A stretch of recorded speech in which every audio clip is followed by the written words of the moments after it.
The man carefully peeled open a sharp, long needle and, with trembling hands, assembled it into a specially designed helmet. Then he put the helmet on without hesitation. At the same time, the probe began to auto-lock.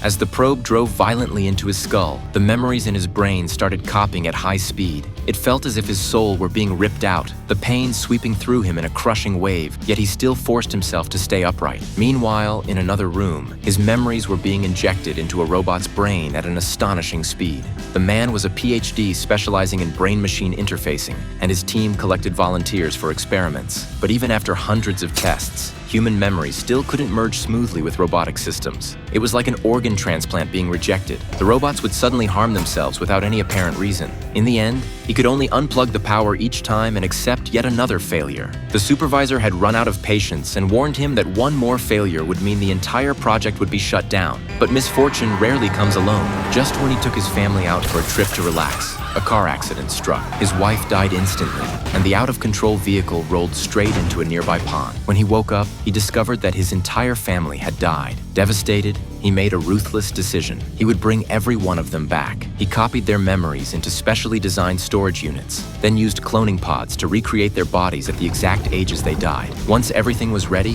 he uploaded the stored memories back into the cloned bodies. Just when his family was finally reunited, he learned the horrifying truth. This was all part of the supervisor's scheme. His family's deaths had been orchestrated completely by the company. Their goal was to push John to unlock his full potential. Now that his family had been resurrected, the company treated them as experimental assets, threatening John to hand over the resurrection data. With a squad of guards waiting outside the door, John had no choice but to pretend to cooperate. When the supervisor wasn't looking, John injected him with a sedative and knocked him out with the memory drive.